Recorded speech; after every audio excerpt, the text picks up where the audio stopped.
I invite you to join me in this conversation with Dr. Stephanie Seneff. I was listening to her on a particular topic and I was very inspired, reached out, and she said yes to being here today. We talk about everything from, well, primarily glyphosate, but our food supply and what that means for public health, children, disease, what you can do about it, cautionary tale, and everything in between.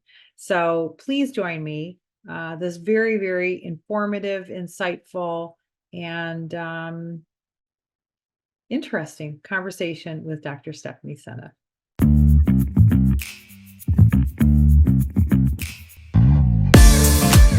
This is the Charging Up Leadership Podcast, and I am your host, Heidi Fry. This podcast is all about energizing you from the inside out, inspiring you to plug in, light up, and just be the best version of yourself in how you live and lead. Okay, well, hello, Dr. Stephanie Seneff. I am excited to have you here today. How are you? I'm very fine. Thank you for asking. Excellent. Living in Hawaii, so it's morning for you. Yes. Cushy life, yes. Lots of beauty. Well, I think you've earned it. it for sure. I guess I'd like to start out with talking a little bit about your background. I can share a few things that I've learned about you, and maybe you can fill in the gaps. Okay.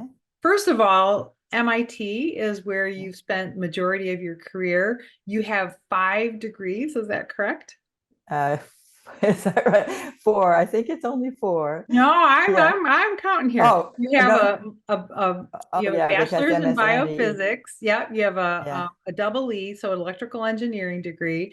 You have a master's in engineering. You have a PhD in computer science, and you have a PhD in electrical engineering.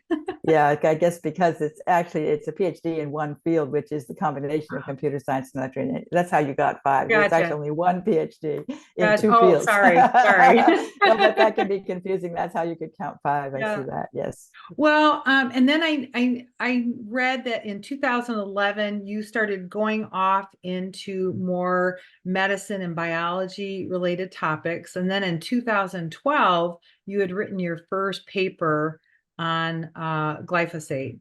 And That's so right. I'm kind of curious, not that we need to spend a lot of time here, but the jump, because people talk about it too online. When people are talking about you, they're like, wait, why are we talking to her? She's a computer scientist. You got right? it. You got it. So what happened there? What was the jump?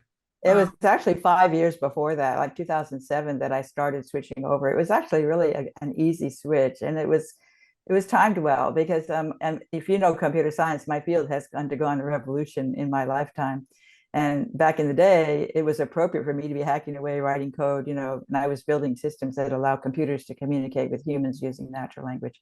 So you can think of Siri and Amazon's Echo, that kind of thing. And we were pioneers in that space. We built these systems that took 20 minutes to answer your question because things were so slow back then. But we were assured things were going to get faster. So we were pioneers in that space. But by the time 2007 came around, and my field was undergoing a very big change where it was no longer appropriate for me to be sitting there writing code. I needed to use complicated systems that somebody else had built, like some company, to do speech recognition and to do language parsing. I mean, all these things were commoditized into complex systems that you used rather than wrote. I was building those systems.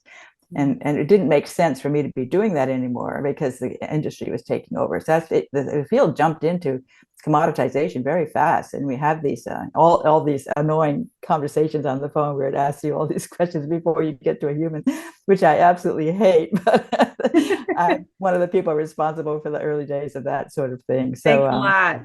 Yeah. So anyway, 2007. So I had a computer company in Taiwan that's still funding me to this day. They have funded me for probably 20 years.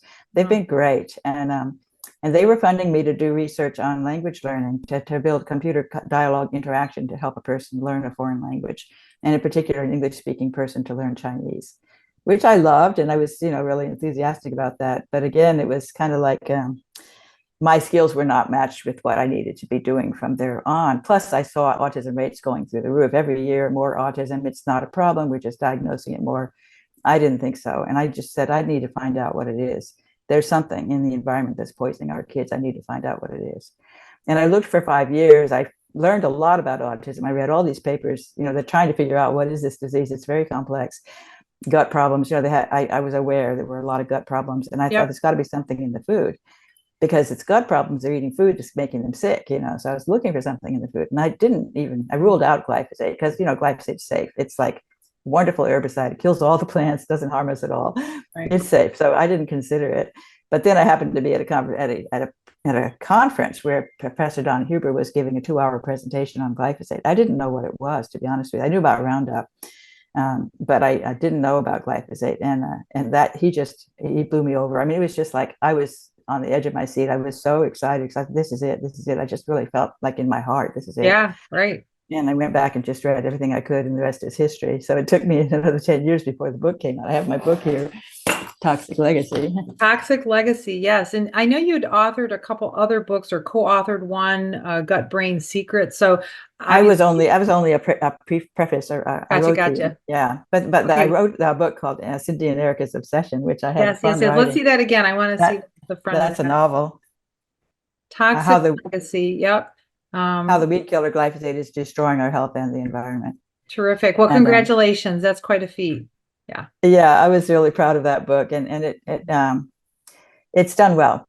It's selling well. Well, I saw somewhere that on one list, I don't recall the list, but it was considered in the top 10. Kirkus Reviews. Yeah, Kirkus Reviews ranked in the top 100 nonfiction books of that year of 2021. So I was proud of that. That's pretty incredible. Well, congratulations. That's quite a feat.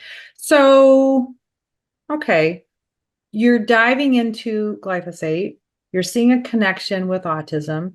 And I want to back up a little bit to say, why in the world do I have Dr. Stephanie Seneff on this podcast, a podcast that's about leadership? I was listening to various podcasts that you had been doing, various interviews, and I was really taken with your passion about various subjects. Whatever subject you're talking about, you're very passionate about it. And of course, specifically glyphosate. And that is a really amazing quality as a leader, to be so passionate that you speak openly, authentically, you do not hold back, you're not thinking about yourself in the situation, you are trying to move, the train forward.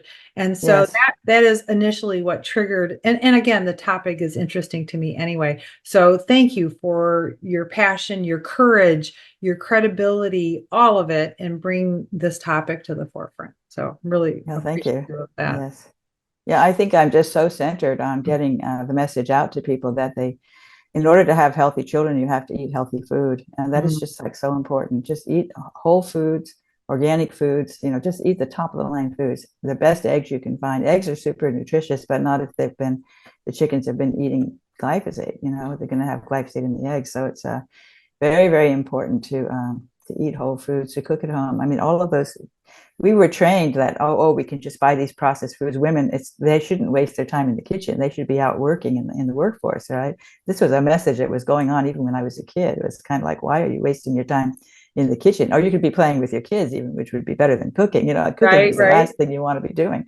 And that is not true. I just feel like we really have to understand that if you invest in time in preparing the foods at home, you're going to have healthier food, and you need to do that. And it's not like it's an unpleasant task. I don't think cooking is actually kind of fun. I enjoy being creative, in cooking, and sort of go away from the recipe and, try to throw some of this in there and see how that works. I have been eating organic, not 100% organic, but actively pursuing organic since 1989. You are better. You beat me by a lot, because I didn't really go organic. No competition. I'm just glad. It just that's really, really impressive. It just grosses me out. It grosses me out. So let's dive into Roundup and glyphosate. And by the way, you are talking about it from a weed killer on crops. That's primarily. What about lawn care Absolutely. urban areas and breathing that in when your neighbor or I have a family member who's having some lawn care done and everything's being treated with Roundup. And I'm like, wait, wait, Yeah. wait, wait, wait. Well, that's the only thing that's really going to kill the weeds. I know, it's terrible. I get very upset when I see a neighbor putting glyphosate on the dandelions. It's just very frustrating, and you don't know how to approach them without offending them, right? So it's very Right. tricky. Yes, it's true. Yes, and I think some kids are being exposed because the mother doesn't realize that it's not safe. They think it's completely harmless to humans, and they go ahead and put the Roundup on, have the kids playing in the yard, even the schoolyards. I remember my daughter-in-law told me that their schoolyard was having glyphosate sprayed on the grounds, so they were going to move the play period, outdoor play, by 2 hours because of that. It was like, are you kidding me? 2 hours? 2 hours. Surely by Wow. 2 hours it's all gone, right? Yeah. Well, didn't you say that in Hawaii they've actually banned glyphosate in the community or in the school play yard? Absolutely. That was so awesome because the guy, Dwayne Lee Johnson, was the first one who won this incredible lawsuit with a jury trial. Mhm. And his job was spraying glyphosate on school grounds. That was his job. And he had two young boys, and he developed non-Hodgkin's lymphoma in his early 40s, Mhm. which is very unusual to get that disease so early in life. And there was a big jury trial, and Bobby Kennedy Jr. was one of the lawyers in that case, and so I really admired him for being, Yeah, yeah, yeah. Terrific. handling that. And so he won the case with a $389 million award by the jury, which of course got cut way back, and there was a lot of fighting going on afterwards. I think Right. it Right. takes forever to get Monsanto to finally agree, to do it. Yeah. But it's really caused Bayer a ton of trouble, and Bayer's still struggling. They bought Monsanto shortly before that happened, 2018 was it? 2016, I think. 16. Okay. Now, didn't they say to avoid more lawsuits, didn't they claim we're not going to sell glyphosate They to did. homeowners anymore, but Right. it's still commercial? Well, and I don't know if that's true. I mean, I think they said by this year they were going to stop. And I actually haven't confirmed that it isn't in the Roundup that you can buy down at the local garden store. I don't know whether they've actually done that, but they Mm. certainly were saying they were going to. And they said only the residential market, they don't care about the farmers because the farmers, they can't sue.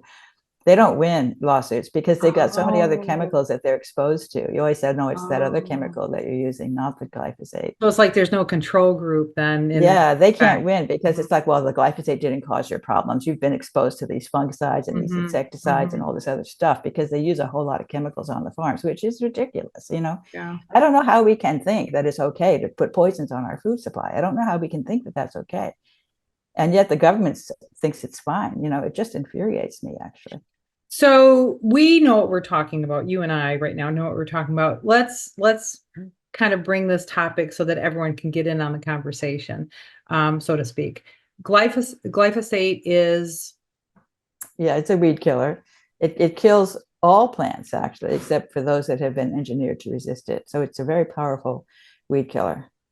A lot of weed killers only kill some kinds of plants and other kinds will still grow, right? But glyphosate kills everything, which should be a hint that it's pretty toxic, right? Because we have a lot of metabolism in common with the yeah. plants. And so they say, well, the human cells don't. So it's this particular enzyme. They say that in the shikimate pathway, and shikimate pathway is a biological pathway that's essential for the plants. Can you spell that? Shikimate. It might be appropriately called shikimate because it seems Okay, like it's a Japanese word, gotcha. but people tend to call it shikimate, so I just go along with that. I think Okay, it's sounds good. shikimate, if you were Japanese. That pathway is found in all plants, but it's none of our cells have that pathway at all. They're missing the whole pathway, and it's an enzyme in that pathway called EPSP synthase that they have found that the glyphosate specifically suppresses. So when that enzyme is blocked, that whole pathway gets backed up, and you get a whole bunch of shikimate that's a problem, but also you can't produce the products. The plants can't produce the products of that pathway. And those products turn out to be extremely important, not just to the plant, but to us as well, and to the microbes in our gut, which also have that pathway. So the critical thing that they ignored, they probably knew it, but they ignored it, is that our microbes have that pathway, use that pathway to make critical nutrients for the host. They make things that we can't make because we don't have that pathway. So we depend upon our gut microbes Hmm. to supply us with these critical nutrients. And when they're poisoned by glyphosate, they can't. And if we don't have those nutrients, we get sick. So it's that part is very simple. In my opinion, it's extremely evident that that would cause problems. You don't have to think a whole lot to figure that out. So, okay, so let's go back a minute because I heard you talk in my doing my research. I did not realize that GMO was specifically for, is it to make everything Roundup ready? I mean, is that Well, that's a huge, that is the biggest category of GMO. GMOs do lots of things. Many of them, actually, some of them actually insert a gene into the plant that makes a poison.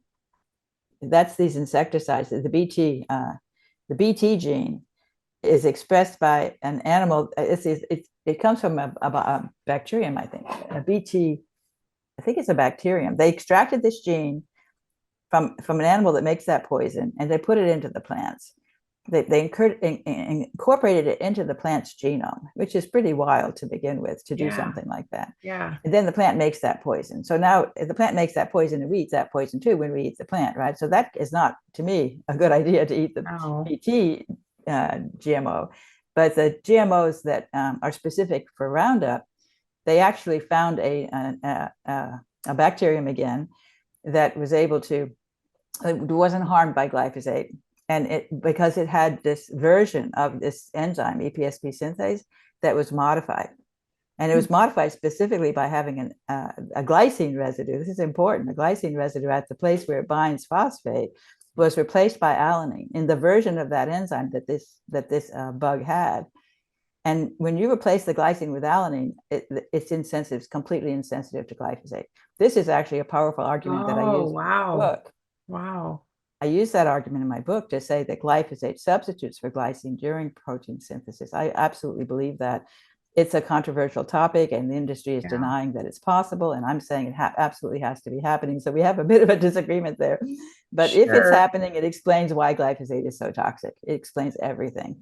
And I guess I thought when I heard GMO that they were just like, they were, what is it when you bring like your cross, you're bringing yeah, you mean like crossbreeding, right? Yeah. I thought that's all it was. Yeah, no, it's very different. And then there's also this CRISPR technology, which is coming along now as well, which they're claiming that they were happy to be able to get the government to agree that CRISPR is not GMO. But CRISPR is actually worse than GMO, in my opinion. GMO is where you grab an enzyme, some kind of a DNA sequence from some other, it could be any kind of other organism that you put into something else, right? You just mix up, you grab a gene from some other organism and stick it into a plant, for example. That's GMO. CRISPR is worse because CRISPR actually goes in and modifies the genome of the organism. They have figured out this technology to actually change the genome without introducing something from some other animal. That's why they say it's not GMO, because it's not actually coming from another organism. It's already that plant's gene. Like you can do CRISPR to get rid of glycine. You can do CRISPR to get rid of glycine in that protein and make that plant insensitive to glyphosate. There's actually a paper that talks about doing that. Get rid of that glycine, the glycine that is the problem, by genetic engineering, by CRISPR technology. And now you have a non-GMO plant that's resistant to glyphosate. And there's a paper by the industry, the Dow and DuPont, I think it was Dow and DuPont authors on this paper that showed that they got this result using CRISPR to get rid of that glycine and to make that plant resistant to glyphosate without calling it a GMO. So glyphosate also, the reason it's so popular on farms is because it was a word I had to look up when I heard you use it, that it is a desiccant, which is a drying agent, right? That's one of the ways they use it. And actually, that's something that people don't realize too. People think if I buy non-GMO, I should be safe, if safe from glyphosate, for example. People think non-GMO is much better. But actually, some of the non-GMO crops have turned out to end up with the highest levels of glyphosate in the food, derived from the non-GMO crops, in particular wheat, for example.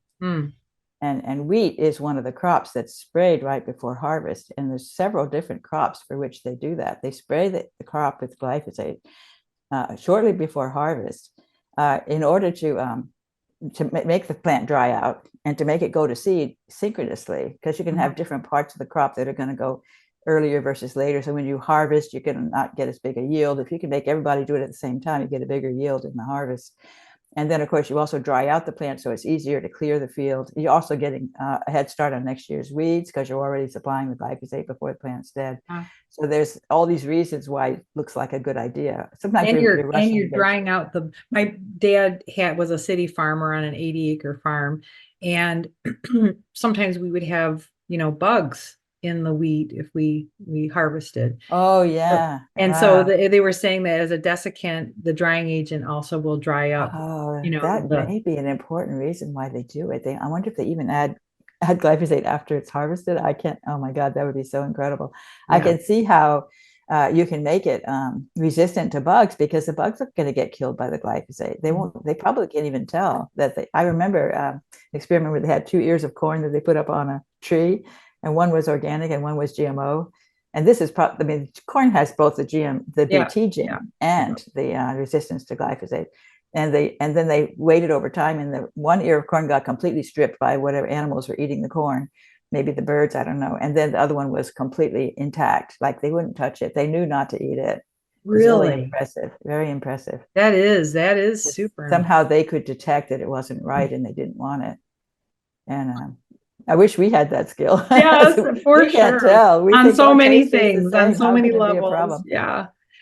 All right. So we're talking about glyphosate being that it's it's abundance in our world. Why is it a problem? I mean, I know we've talked a little bit about it. Where does it show up? In what foods? You've talked about how low doses are worse than the higher doses. Why didn't they show all this in studies? I've heard you allude to this. Anyway, I'm going to just open this up and yes, let you right. Speak. So I really want to know exactly which foods do I absolutely have to avoid. If I'm out eating at a restaurant, can I order this? I'm always kind of looking to see what will be the least, if I have to go off organic, what will be the least damaging food to choose. So I have acquired some knowledge about the various things. And in fact, the Canadian government actually did a big study, and they got results for over 8,000 different food samples, both from Canada, from the US, imports from Europe, from Mexico. And they made this big table of all these results that they got. And they gave it to my friend Tony Mitra, who's the one who harassed them until they finally did it. And he published a book called Poison Foods of North America as a result of analyzing that data. So that became really useful for figuring out which foods have high amounts. And surprising to me was the garbanzo beans, chickpeas, lentils, the legumes, sky high levels, some of the highest levels were found in those foods. And I didn't expect that. And then I realized that I didn't know until then that they are also sprayed right before harvest. And then, of course, the wheat and the oats also come out really high for the same reason, right before harvest. And sugarcane is sprayed right before harvest. So sugar contains it. Actually, all the sugars are bad. Beet sugar, beet is a GMO Roundup ready food. And then, of course, high fructose corn syrup comes from corn. Corn is a GMO Roundup ready food. Even the honey, I mean, there's been studies on bees and honey. And there was a nice study that showed samples of honey from many different countries. And then they had a big plot of all the results that they got. And there was this whole cluster of things that had high levels that were like United States, So oh yeah, sure. And then Mexico was much lower, which made sense because honey from Mexico, if you want to get honey, buy it from Mexico because it's lower. Because Mexico, of course, is being very aggressive in trying to get rid of glyphosate.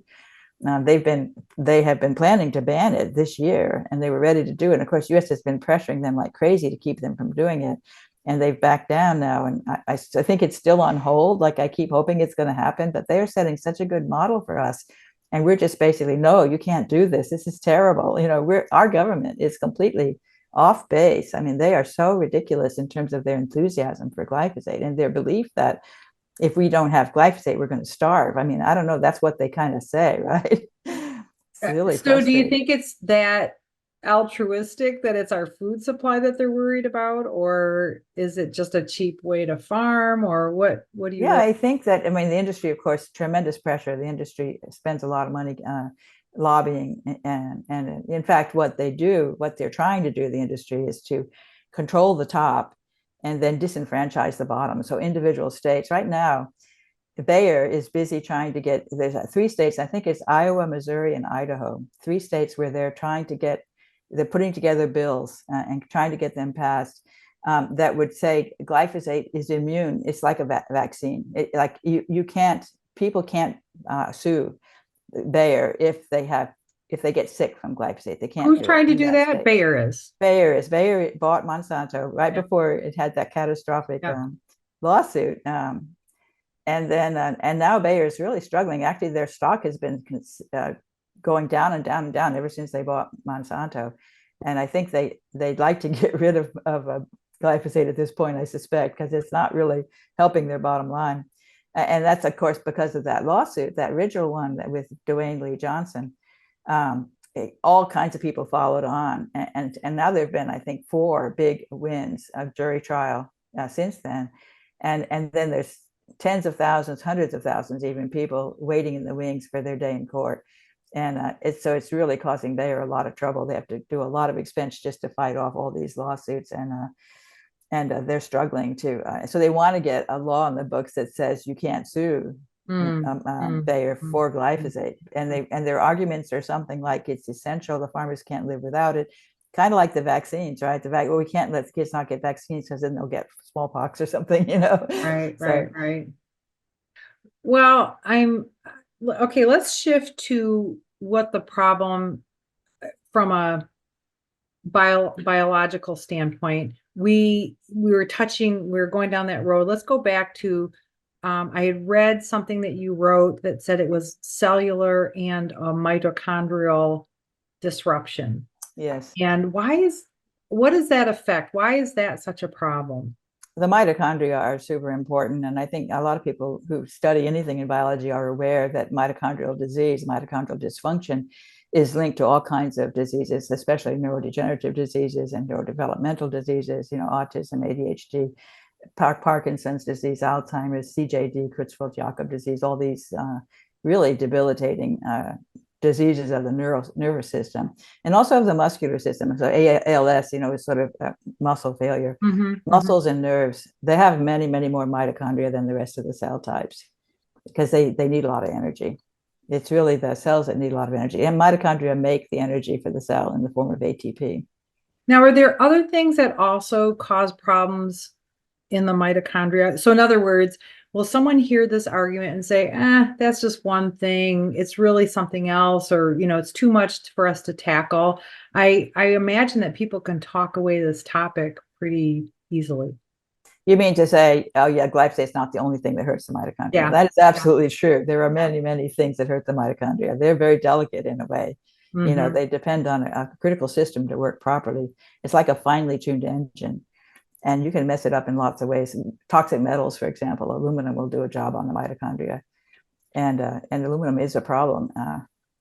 So what I was going to say, what in your research has convinced you, because you're still on a glyphosate bandwagon, so what is it about your research that has made you so passionate about this right topic? Why do I focus on glyphosate? Yeah. Other things. Now that is true, and I do want to say there are many other things that are also causing problems. That's not my game, right? My game is glyphosate, and I chose it on purpose because when I look at all the chemicals, and there's a lot of other herbicides that are also very toxic, considered to be much more toxic than glyphosate. Glyphosate's the safe herbicide according to the legend. Right. Urban legend. You're right. But the trouble is, so glyphosate is especially bad because it's insidiously, cumulatively toxic. You don't bowl over. As soon as you take it, you don't throw up or something. You don't really realize that you're being poisoned. It's a slow kill. And that's important. And the other important thing is it's all over the food supply. It's really, Zen Honeycutt is a friend of mine. She's the founder of Moms Across America. Talk about leadership, right? You should interview her. You haven't interviewed Zen Honeycutt, right? No. She's a good example of a leader. She's a good friend of mine. She wrote a book about unstoppable moms, and she has Moms Across America, and she engages the moms and she does actually experiments. She gets samples of interesting things and tests them for glyphosate. That's been something she's been doing. And she tested school lunches. She got her moms to get samples of school lunches from the various schools that their kids were going to, and they were sent off to the lab to be tested for glyphosate. That was one thing she did. And then she did another one, which was fast food, the fast food industry. She got samples of fast foods from various fast food restaurants, tested for glyphosate. So she found 95% of the school lunches tested positive, and 100% of the fast food tested positive. So glyphosate is all over the food supply. It's by far the most common poison in our food supply, which is why I think it's really important. The other ones, that are more toxic than glyphosate, they don't use them that much because they know they're toxic. And they don't necessarily accumulate the way glyphosate does, because glyphosate gets into the proteins. That's through this glycine substitution thing that I mentioned earlier. Right. It's a glycine molecule. Glycine is an amino acid. It's a very important amino acid in the proteins. And glyphosate actually gets in by mistake. That's my theory, and I talk about that at length in my book. Glyphosate, when the protein's being built according to the DNA code, it's looking for glycine. It grabs glyphosate by mistake and sticks it in there because it matches. But it has extra stuff stuck onto its nitrogen atom, so it doesn't work the same way glycine does. Glycine is important because it's small. It has no side chains. Glyphosate has no side chains either. It exactly matches glycine, but it has things stuck on its nitrogen atom. That's not a side chain. Oh, I see. But that's bulky and gets in the way, causes negative charge. It doesn't behave at all the same way glycine does. And glycine is chosen because it's small in that particular spot. It needs to be small so the substrate can fit. The glyphosate's just spreading out into that space, and the substrate can't fit anymore, and the enzyme's dead in the water. So there are enzymes for which, if you substitute even alanine for glycine, which is a very small change, there are enzymes that get ruined by that at a critical spot. So there's certain glycines that are really, really important, and often they're ones that bind phosphate. So I talk in my book about a glyphosate susceptibility motif, which is which is very carefully defined. And then you can find the enzymes that have that. And then you can say, oh my God, if this one's getting broken by glyphosate, that's bad news. That's really bad news. And I've got a list in my brain of all these proteins that I can predict would be susceptible. And then you see all these diseases that are going up exactly in step with glyphosate, a huge list of diseases. And many of them are neurological and neurodegenerative. And those diseases are associated with proteins that have glycines that are super susceptible to glyphosate. So to me, it just makes a whole lot of sense. It's a big puzzle, and it works out really, really well. And it's terrifying. It is terrifying. You said it's a slow killer. And I believe that when they did testing on glyphosate, they only did it for a 3-month period. And your suggestion is that they would do it longer. And I think you even have a friend who tried doing something like. Can you talk about that? You got all that right. Yes, Seralini, Professor Seralini in France. He's done a lot of papers looking at glyphosate, and he did a study. Actually, I read his paper shortly after I came back from talking to Don Huber. When Don Huber gave his presentation, I went home, I found Seralini's paper, which had just come out, I think, at that time. And it was a very impressive paper because it showed that they exposed rats to glyphosate, low dose, over their whole life. Like every day they get some, right, over their whole life. And then they compared them to rats that didn't have the glyphosate. And they found after 3 months that you couldn't really tell that there was any problem. They were doing okay. Therefore, it is safe. It's safe. Okay, 3 months, we're done. It's good. Go ahead and give it to the kids. But at 4 months, they started to differentiate. They started to have problems. And by the time they finished their life, they died early. The females had massive mammary tumors in their, in their breasts. And the males had injury to their kidneys and their liver, and both genders had reproductive issues, and they died young. So it was very clear there was a problem, but it took time. It was slow, and that's why we don't notice it. They don't allow you to study long enough to notice. It was exactly the same experiment that Monsanto had conducted, only they stopped at 3 months. Right. And the other thing was they studied the glyphosate in isolation, whereas they mix it up with other stuff, surfactants and adjuvants that allow it to get taken up by the cells. So the formulation, like Roundup, is much more toxic than glyphosate by itself, because when it's by itself, it doesn't necessarily even get taken up by the cells. Right. They facilitate the uptake Right. by these extra things. And those extra things are also toxic in and of themselves. And Seralini showed all of this. When they studied glyphosate, they studied it in isolation. When they did experiments with cells and whatnot, they didn't prepare it properly to be able to take it up. And they did that on purpose, I suspect, because they knew that would be the case. When they studied the GMO crops, this is unbelievable. And I was so shocked. they were saying, is the GMO safe, right? The GMO engineering that allows it to be resistant to glyphosate, is it safe? They evaluated it. They grew it organically. They didn't put any glyphosate on it. And then they say, oh yeah, it's safe. It doesn't have any problems, no glyphosate. But of course, it's there to allow the plant to be exposed to glyphosate. Yeah. So of course you don't want to study it without the glyphosate, because that's part of the whole story. They just left that out. So they're very clever at designing their experiments to fail. Yeah. And then they can say, yeah, this stuff is great. We're good to go. And we can poison the entire society. And unfortunately, I suspect that is behind most studies. I'm sorry to say. The industry wants their studies to look good, and they know how to manipulate the studies to make them look good. Yeah, of course. Okay, so I know you also talk about deuterium, and like I said, I was getting ready so that I could have an intelligent conversation with you, and I did a little bit of research, and it was interesting what I was finding out about deuterium. And I want you, of course, to be the speaker here about deuterium, but I also want to show you what little bit I learned, because maybe it will the lay person. So deuterium, well, let's talk about water. Water is H2O. Most people know that. And there are 3 isotopes of hydrogen that are possible in water. And an isotope is a variation, correct? So in that hydrogen, H2O, that one hydrogen, if it's one hydrogen, it's protium, and that's great. And it's light, and it's healthy, and it's wonderful.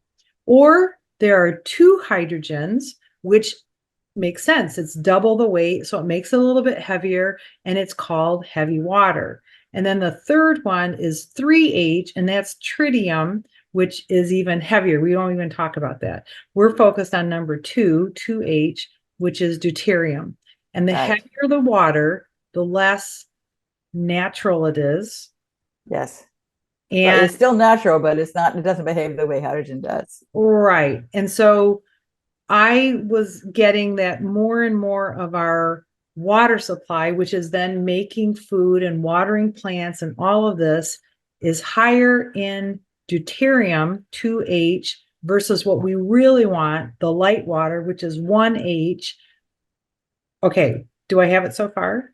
Close, although it's actually the case that, that maybe way back when there was less 2H, but today there's kind of a steady amount of 2H in the water. You're not going to find, we haven't been increasing the amount of 2H, at least not much. I mean, there is the deuterium that's in the atom bomb, so possibly that's had an impact, because if you have a big accident like they did in Japan, you're releasing a lot of 2H into the water, and that actually might be enough to make a difference. That's kind of scary to think about. But for the most part, the water is going to be the same.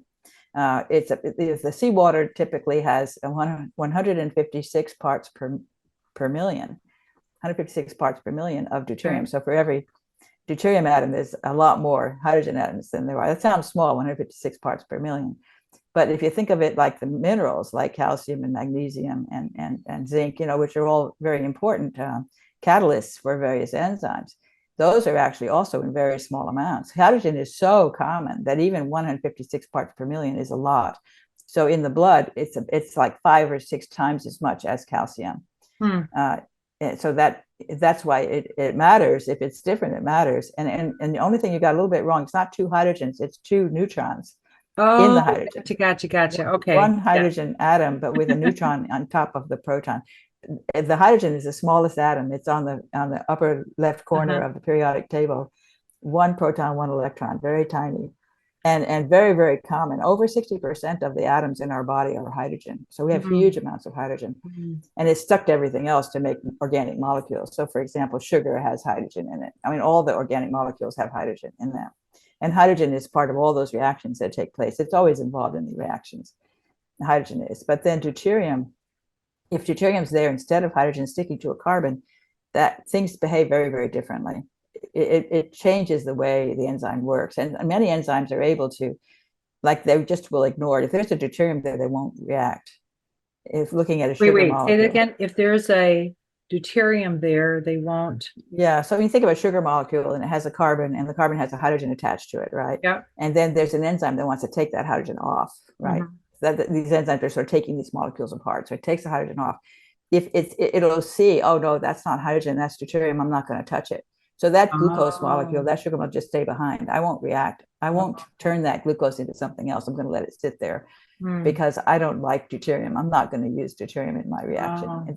There's these enzymes that are very skilled to be able to, and they're using a very sophisticated biophysics to do that. There's something called hydrogen tunneling, and it's really quite fascinating. Proton tunneling. That they use to assure that deuterium won't fit because it's bigger. You know, it's very clever. So why does these little skinny? But why does this matter? Yeah, that's the big question, and the answer is actually very simple. It's not hard biology at all. It has to do with the mitochondria and the making of the ATP. And so, actually, when the mitochondria make ATP, they use these. These are called ATPase pumps that make the ATP, and they use protons. There's something called the proton motive force. So the protons are rushing through the membrane. Okay. That basically the mitochondrion crowds the protons into the intermembrane space around the outside of the matrix. There's this matrix inside, and there's this intermembrane space around it. And in the matrix, they're all pumping protons into the intermembrane space, filling it up with protons. And then because there's a lot less protons in the middle, the ones around the edges want to get back because there's always this kind of, when things are in disequilibrium, that they want to adjust so that everybody's the same. So they're trying to get back, and they're forced to go back through those APase pumps. They go through there, and they actually act like a waterfall, you know, to spin a wheel. They use that force to create the energy that's needed to make the ATP. Oh, interesting. It's really fascinating. Again, it's biophysics, but it's but the pumps hate deuterium. Deuterium basically gums them up like putting sugar in the gas tank. It messes them up. It can break them, and it can cause them to be inefficient. It can cause them to release reactive oxygen. It messes them up. And so the body obsesses on making sure that the protons that are delivered to that area around the matrix are not deuterons. The body obsesses on that. And it does that with all these different enzymes that are skilled at making sure, all the way along a whole complicated pathways. Ultimately, you deliver protons, not deuterons, to the intermembrane space. Really, really fascinating stuff. I've gotten completely hooked on it. So it's really fun science. I know, I can tell by your eyes lighting up right now. So let's connect the dots then so we know deuterium, that isotope isn't what you want. And ideally we want the light water, right? Why is the deuterium happening? Like how is that? What's the connection to glyphosate? Yeah, well, so the deuterium is everywhere. You know, we can't avoid it, and it's actually useful to us. So this is the other part that's interesting. The body basically piles the deuterium and it concentrates it in certain spaces, and then it makes it less in other places. So it has to make sure different parts of the organism have less or more. So it's just like iron too. You know, iron can do really it can facilitate reactions, but it can also cause damage. And so the iron has to be carefully ushered into certain places where it's needed for the enzymes. It's very similar for the deuterium. The body actually is able to trap deuterium outside the cell. It's really fascinating. Collagen is the most common molecule in the body, like almost a third of our proteins are collagen molecules. And they're in our bones. You know, there's a lot of collagen in the bones, in the joints, in the ligaments, in the fascia, you know, connective tissue, all these places. And in the brain, there's tons of collagen in the brain. Outside the cells. And collagen has lots of proline residues in it. Proline is another amino acid like glycine. Okay. But proline has a unique ability to trap deuterium. Out of all the amino acids, it traps deuterium. And so collagen actually, so I think when the collagen is being formed in the ER, the endoplasmic reticulum is where these proteins get shaped into their appropriate shape so they can do their job. It's a very fancy operation that goes on in there with the proteins kind of moving around trying to figure out how to shape themselves. And collagen has this beautiful triple helix structure that it forms. But collagen, I suspect that collagen is actually scooping up the deuterium atoms in the ER and trapping them in the proline. and then pushing them out the door and sticking them into the extracellular space. So the Oh, proline becomes concentrated. I mean, deuterium, yeah, deuterium, deuterium becomes yeah, concentrated yeah. outside because the deuterium gets trapped in the proline. And the deuterium then goes outside and gets trapped in the outside space, and then eventually it goes into the bones. So seals, for example, have extremely high levels of deuterium in their bones. And there's a theory that they need that in order to be able to handle the high pressure at depths, because they dive deep and the water pressure gets really strong. They have to have really strong bones to be able to cope with that. And they do that by doping them up with deuterium. And I think we do that too, but to a lesser degree. So the body wants to trap the deuterium in the collagen matrices and then reduce the deuterium in the mitochondria at the same time. So the deuterium is useful for the bones, but it's deadly to the mitochondria. Okay. Well, when you talk about that, it reminds me of Sally Norton was talking about how oxalates can get trapped in the body, and if your body can't get rid of it in a day, right? Like the kidney can't, it's beyond 250 milligrams, and the kidney can't get rid of it. It just like sticks it in different places, which You're of right. course are very harmful to the I body. have studied oxalate, and I think it's connected to glyphosate in a big way. Mm. And that's because glyphosate messes up sulfate. And sulfate and oxalate have very similar biophysical properties. They can kind of substitute for each other for certain needs. And so when sulfate becomes deficient, oxalate builds up, Mm. and they compete for release from the kidney. So the oxalate actually outcompetes the sulfate, and the sulfate gets flushed, and the oxalate gets survives. And oxalate's getting produced, I think, in part because glyphosate is messing up some of the enzymes that are involved with metabolizing glycine. So the oxalate builds up, Mm. and it outcompetes the sulfate, which is why you might then flush the sulfate. The autistic kids actually flush sulfate. They have high sulfate in their urine and low sulfate in their blood, and that's Say probably. it And they again. also have a problem with High oxalate. sulfate in their urine and low sulfate in their blood. They're actually throwing it out in the kidneys, and that's partly because just oxalate's out competing it to be brought back in. So the kidneys have to decide whether to keep the oxalate or keep the sulfate, and they'll keep the oxalate instead of the sulfate. They both are coming back in on the same channel, and the So oxalate outcompetes the sulfate. I have a very elementary question. I don't even know what I'm talking about. So you're going to be like, oh my gosh, how could she ask that question? Is that considered a protein in the urine by any It's chance? not a protein. Oxalate's not No. a protein. Okay. Sulfate's not either. Yeah. Okay. Okay. Oxalate's a cute molecule. It's just a couple of carbon dioxide stuck together. Hmm. Did It's you carbon say and cute? oxygen. Did you say it's It's cute? very cute. Yes, it's symmetrical. It looks beautiful. I love that. I love that. Yeah, Okay. but it does it. It forms crystals, and it forms crystals even in the brain, which can really mess things up. It forms crystals in the kidneys, which can cause real serious kidney problems, like kidney stones. It makes kidney stones. Right. Right. It's nasty stuff, And oxalate. Yeah, crystals is like a really nice word, but isn't it kind of like yeah. glass or I toothpick, know. You can't think right? of it as being like glass. It's really sharp and destructive. Yeah, it's really, really hard on the kidneys when they get those stones. Really, it builds kind of stones, kidney So stones. you've just like filled my head with so much here. And I guess for anyone listening that is like, what do I do now? What are some suggestions that whether it's Yeah, what kind of food or whether it's how, I mean, I know organic, certified organic is one of the things that you've talked about that, you definitely should pursue. What else can we do? What else can we do to yeah. help ourselves in this area? Right. So exactly what should you be eating, basically? And I kind of have a list. So high sulfur foods are important because, as I said, the sulfur problem, glyphosate totally messes up the sulfur system, and I talk a lot about that in my book.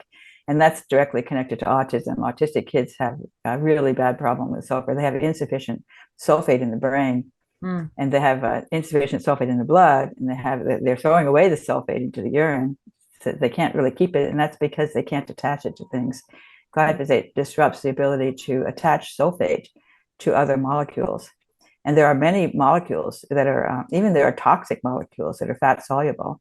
And the body can attach sulfate to them to make them water soluble so they can be released through the kidney. So when that is broken, the ability to stick a sulfate on there, then that molecule becomes toxic. And so the kids have problems with what's called toxic phenols. Some of the compounds that are produced by the microbes And of course, the microbes are completely disrupted by glyphosate. There's too many pathogens and too few beneficial bacteria in the gut. They disturb the balance of bacteria in the gut, and that's very much a problem with autistic kids. They have too many pathogens, so they get inflammatory gut, they get leaky gut, and of course, the celiac disease. I think celiac disease is the epidemic that we see today in celiac disease is a consequence of glyphosate. I'm almost certain that's true, because the glyphosate is getting into the wheat, because the wheat is sprayed right before harvest. Yeah. And then it's messing up the critical bacteria. It actually preferentially kills lactobacillus and bifidobacteria. And those two are really important in the gut. The lactobacillus has enzymes that break down milk and break down wheat, specialized enzymes that help the host. And those enzymes get busted by glyphosate. And so those proteins don't get broken down, and you have these peptide sequences that survive digestion and become allergenic because they're foreign proteins. And you have the leaky gut, so they go right out into the blood. The immune system gets very upset. Right. So you've got inflammatory bowel disease is going up dramatically, exactly in step with glyphosate usage. That's one of the diseases. There's many diseases that are going up exactly in step over time. And of course, autism is also a perfect match. The rise in autism with the rise in glyphosate usage on core crops. And I remember seeing basically it was a disease pyramid, and at the bottom was gut health. And what I had read was, I don't care if you're on level 5, which I think was thyroid or something like that. If your foundation, like if you work your way down, the gut issue, it has to be strong in order for anything else to be healthy. So yes, we could work up here at this disease, but you really have to start down at the gut issue. Right. And I know many practitioners, the naturopaths and people of that sort, and most of them say, you've got to fix the gut first. You can't even try to fix anything else until you fix the gut. So they focus on that first, and once the gut is healed, then you can afford to do some other things. But you can't even take the sulfur. If the gut is poisoned by glyphosate, sulfur becomes toxic. And so people say, oh, I'm sensitive to sulfur, I can't eat sulfur. So they avoid sulfur containing foods naturally, right? Because it's causing up issues in their gut. And then they get sulfur deficient because of that. And sulfur deficiency is really nasty because that can cause a lot of problems. So you have to get rid of the glyphosate before you can handle the sulfur. So you can't eat high sulfur foods, if you're sensitive to them. So you really get into kind of a circular trap. Well, and then you go back to Zen's little study that she did showing that 95%, I think he said 95% of school food and 100% of fast food had glyphosate in it. So yeah, it's all over the food supplies. I mean, so you have to eat organic, and even organics have it, but a lot less. They can be test positive because it's in the air, it's in the rain. I mean, you can't avoid it. But organic usually.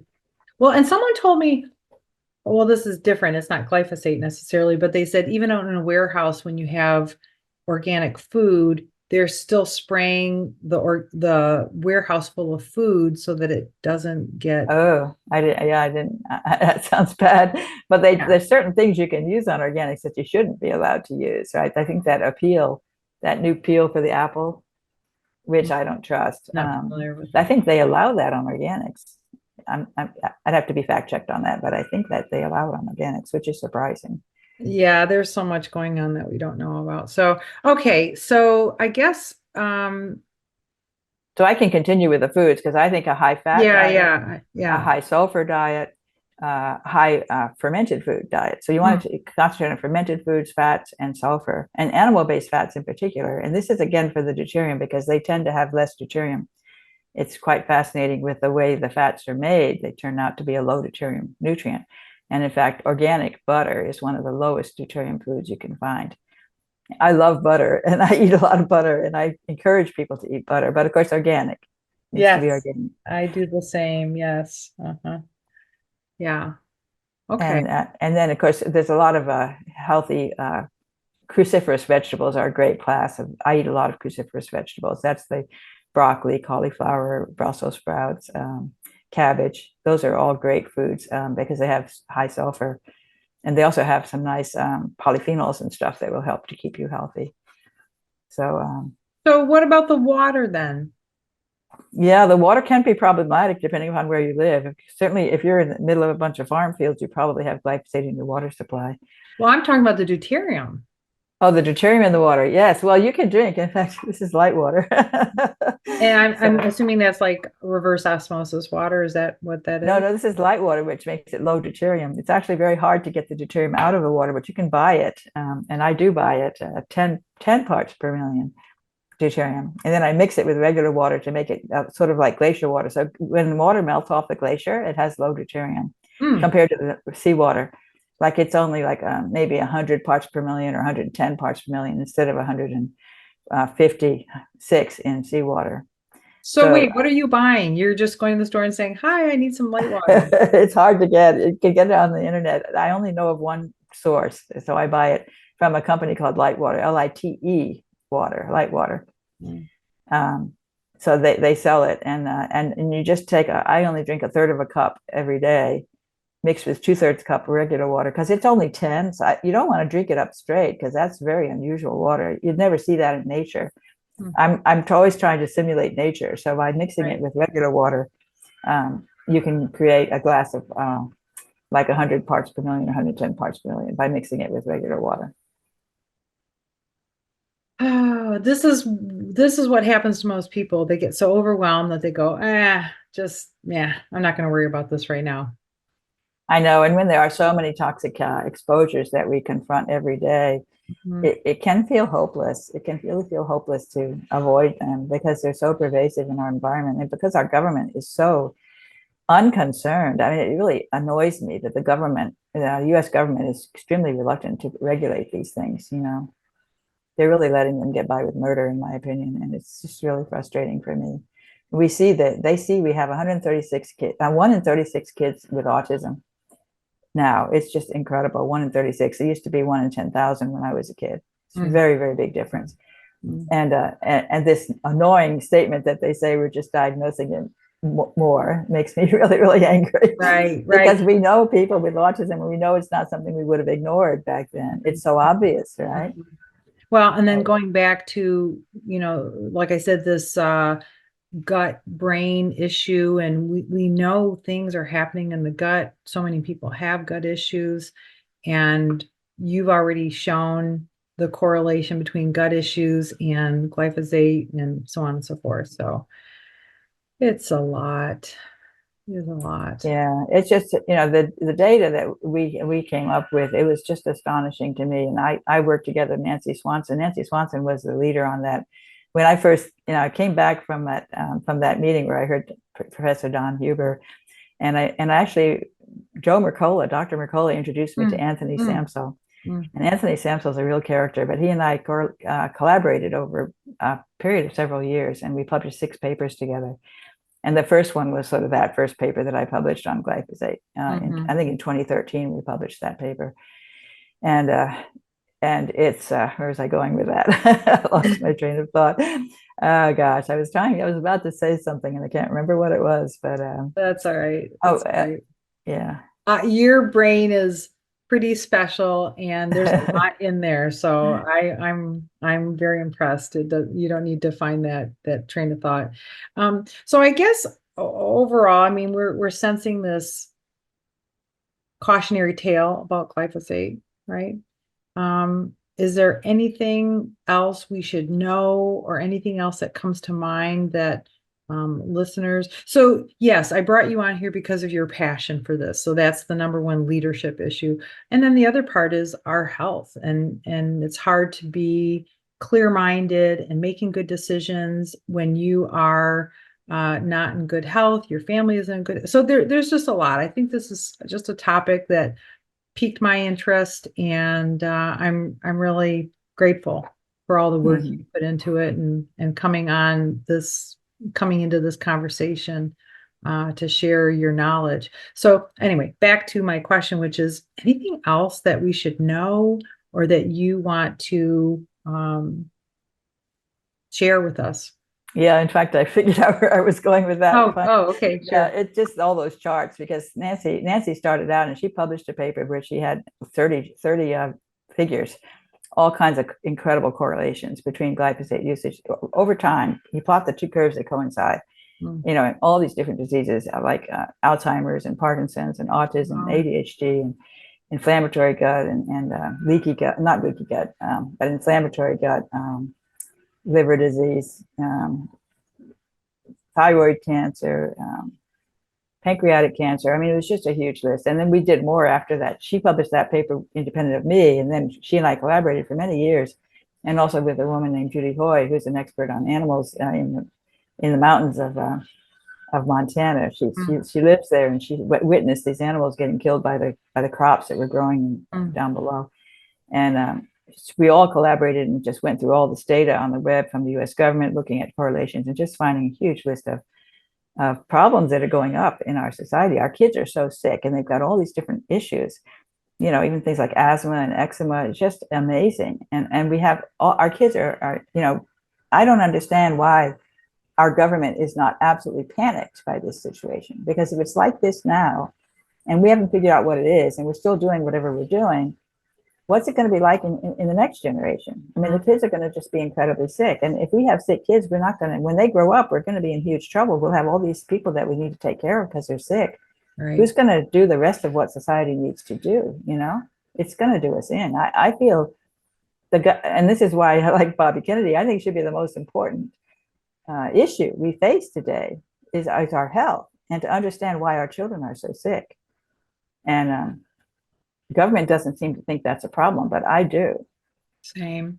I remember about 15 years ago, there was a show, I don't recall the name, but it would take a child and look at their diet, the SAD diet, and it would computer simulate what they would look like at age 30, 35, 40. And they were so sickly looking from my point of view. I just couldn't believe that that's what this child, because they had a terrible diet. And I thought, why aren't we doing something about this? And the show went away, and everyone's just eating that diet. But it's left an impression on me, and I can see how unhealthy those kids looked. Right. Anxiety. We have a huge problem with childhood obesity right now. Yeah. And we've been getting adult onset diabetes in the kids. I mean, both diabetes and obesity are two of those diseases that are going up dramatically, exactly in step with glyphosate. It's such a huge list. And these are all chronic diseases that require a lot of care. I'm really surprised, because if I had to say there was a bad guy, I would have thought sugar or grains or oxalates. But then to hear you take it down a level further and say that no, it's probably the glyphosates, and that's kind of shocking. That's my takeaway from this conversation, because I would have thought there are other pockets of unhealthiness, but you're saying no, this is like a foundation issue that all these other issues are on top of. Right. And the sugar becomes toxic because of the glyphosate. That's the thing that people don't realize. The wheat is toxic because of the glyphosate. All of these things are problematic because of the glyphosate. And of course, there's other chemicals in them as well. They don't help, but the glyphosate is a major player in our disease. I remember I had daily migraines for probably 20 years. And I was 17, I was in Germany for 3 weeks, and I didn't have the headaches. And at that time, I thought it was dairy, grain, I thought it was something like that. And now, of course, years and years later, I look back and I think, no, I think it was because of their tolerance or intolerance for preservatives or for, pesticides or something. I would have thought it was preservatives, but now I'm thinking. A lot of people say they can eat the wheat in Europe. They can't eat it here, but they can eat it in Europe. Yeah. And Europe, they don't, they're very strict on GMOs, but they do use glyphosate. And they probably use glyphosate in the wheat, but I think they probably use a lot less than we do, because, the Canadian study that I mentioned, where they tested all these different foods, US and Canada came up on top consistently, highest levels of glyphosate. And Mexico came right in line with Europe. So Mexico and Europe had much less. Typically, the foods from Mexico and Europe were much lower in glyphosate than the ones from the United States and Canada. That's why it's Poison Foods of North America. That's why the title of this book. Right. Well, this has been a fascinating conversation. Thank you. Thank you for educating. Sorry for all the bad news. Yeah, it is. It is. But the good news is if people who will refuse to buy the food, then they won't make it. You know, the farmers, if they can't Yeah. sell their food, they won't make it. So we just need to get enough people on board with being aware they need to buy organic, and tell all their friends, their neighbors, their family, tell everybody buy organic, you know. Vote with your wallet. Vote with your Exactly. wallet. Vote That'll with your do it. That's wallet. all we need. We don't need the government to tell us not to eat the crap food. You know, we can Yeah, just. yeah. Right, right. Okay, well, I 100% support that idea because that's what I've been doing for years and years. And I remember being at the grocery store and I was holding this beautiful cauliflower, head of cauliflower. And I ran into a friend, an associate, lawyer, older gentleman. And he said, "Oh, my wife, I forgot. My wife told me to bring cauliflower home. Where did you get that? That's just a beautiful head of cauliflower." I said, "Oh, it's over there in the organic section." Mm. And he said, "Oh, no, we don't do organic. No, no." I And I know thought, people think it's a waste of wow. money. Yeah, well, I think he thought it was the opposite. Like we don't do where they put special stuff on it, organic, Uh-huh. we want just regular food. And I thought, no, no, no, no, it's the opposite. You think he's totally confused about what Yeah, organic yeah, means? yeah. That's great. Yes. So, Yeah. okay, where can people find you? I tell us about your website. Show my book again, Toxic Yes, Legacy. let's show the book. So you can learn a lot about what I talked about Yes, today by Toxic reading this Legacy book. by Yeah. Dr. Stephanie Seneff. Awesome. Yeah. And Okay. then I have a website, stephanieseneff.net. There's some stuff there. And you can, Yes, I really love that picture of you on the front. isn't that fun? Yeah, that's a So great that's quite picture. it was a few years ago. It happens, for sure. And then uh I think you said as far as the other mediums, you're a Twitter person. Is that what I Oh heard you? yeah, I have I'm pretty popular on Twitter. I have a lot of followers on Twitter. So I Okay. do All post right. things on Twitter. You can follow me on Twitter, and I post a lot of things as they come across my desk. Something looks interesting, I'll post it. So you'll get an earful on glyphosate. Well, from a personal perspective, I did heard I'm sorry, a podcast that was talking about or asking you about your life in Hawaii now that you're no longer living in Boston and you have this really great life and you smell the coffee basically every day Yes. and Uh-huh. have a relaxing, wonderful, and yet still very engaged scientific life. So Yes. it's really great to Still hear. working for MIT, so it's nice I don't have to go to the office. You still work for MIT? I do. Wow. And I know you're the senior scientist, I think, which is the highest ranking scientist, right? That's very good. Research scientist, yes, a senior research scientist. There's three levels, and this one's the research level of full professor. It lines Wow. up with full professor. Yeah. Terrific. Well, congratulations. It's really been quite a career for you. And thank you for sharing what you know with us. And of course, sharing this really scary topic with us. We really appreciate Yeah, I it. really hope I can convince people to switch over to organic food because I think that's the most important thing to do to keep yourself Yeah. healthy and your Yeah, family. I would concur. I went organic for that same reason so many years ago. It wasn't because of glyphosate, but just in general. Yes. Did it solve your headache problem? You know what? Well, I'll give you a little longer answer than in one sentence. I was on a lot of drugs and Uh, a lot of drugs. And then I found I still had the headaches, but now I had other complications because of, I had things coming out other orifices that I didn't want, right?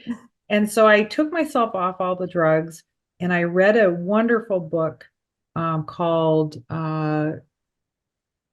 it was a book written by John Brainerd, I think was the name of the gentleman, who was a doctor that had migraines himself. And he mm, talked about foods. He had a whole list of foods, and I started following it like it was a religion. And I remember nitrates being a big trigger for me. mm. And he just listed trigger. So anyway, over the years, over 20 years, I kept cleaning up my diet.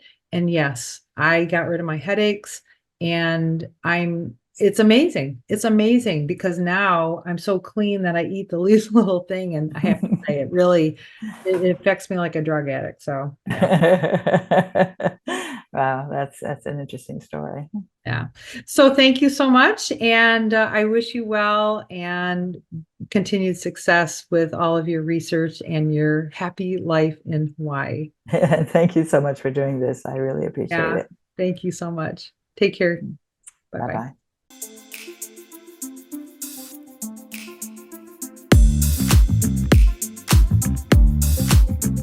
You have been listening to the Charging Up Leadership podcast, and I am your host, Heidi Fry, charged up, plugged in, and sending you energy, light, and love.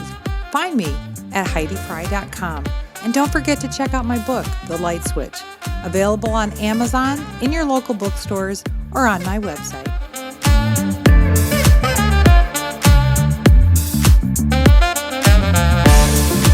The Charging Up Leadership podcast is created, hosted, and produced by Heidi Fry. Theme music is by Yevchen Anoychenko from Pixabay.